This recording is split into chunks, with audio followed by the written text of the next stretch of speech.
This segment brought to you by the Western Kansas Wildlife Travel Center in Oakley. Our friend Dave Kendall and Prairie Hollow Productions stays busy all the time. He's working on a big project for the Santa Fe Trail Association in a documentary format telling the story, the incredibly varied and diverse story of the Santa Fe Trail. And I really love this one because he's interviewing Pat Traffas of the Daughters of the American Revolution about how those gals helped mark the trail. And this is so important.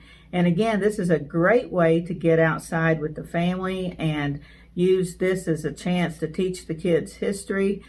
Take those markers and point them out, make it a game to look for those along the highway. And once again, Dave, thank you for a wonderful job.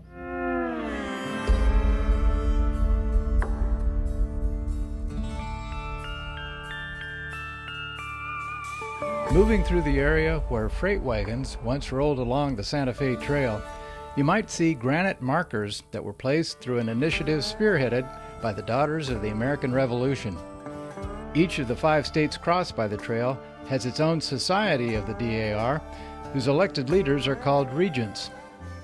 Pat Traffas of Overland Park, Kansas, has served as the state regent of Kansas and has also taken part in a comprehensive survey of the DAR markers along the trail.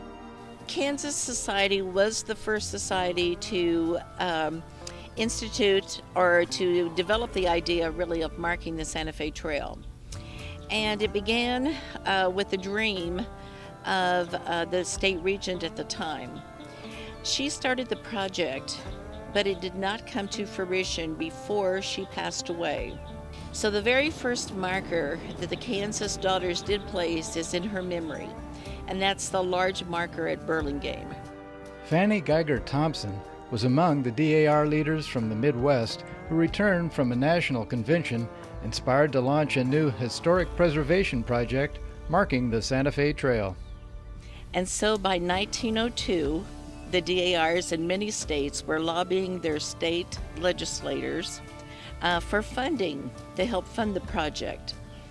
And another funding source is because one of the objects, too, was education. They wanted school children to know about the trail. And that's one of the reasons I'm so glad we're here today at Lanesfield School, because so many of the school children across the states did provide pennies that helped fund the marker purchases. So there are 96 in the state of Kansas, and I think it's interesting to know that the Daughters didn't just place the markers willy-nilly anywhere. They really knew where the trail went, and by marking at the very advent of the 20th century in 1906 or so, there were still trail traders that were living, and they still lived along the trail. And so we had first-hand accounts. And those old settlers would meet those markers at the depot. They would load them off onto wagons. They were taken out along the trail and placed along the trail. The Santa Fe Trail splits off into 2 trails in southwest Kansas. The trail is one and the same from its beginnings until it gets down just near Cimarron, Kansas. And there the mountain route goes off to the straight west into Colorado, or it goes to the southwest, the Cimarron route. It wasn't a single route, as we know. There were different routes that would be taken for different reasons. Even if the same route was somewhat nearly traveled, sometimes in wet weather they traveled one way, in dry weather they would travel another. It's a great story, and we're so glad we have these stones that help guide the way all the way from the beginning, all the way to Santa Fe, New Mexico.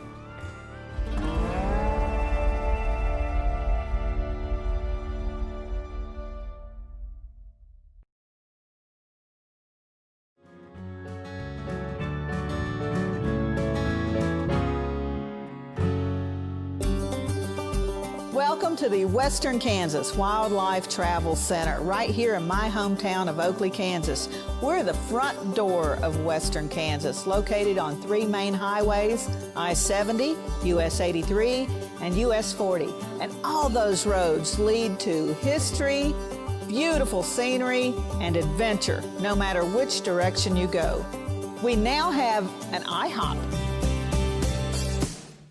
That brand that you've trusted up and down the road in all your travels is staffed with local folks, real people just like you and me, and we're waiting on you to join us. So for fun, adventure, fuel up, fuel your body, and let's have some fun.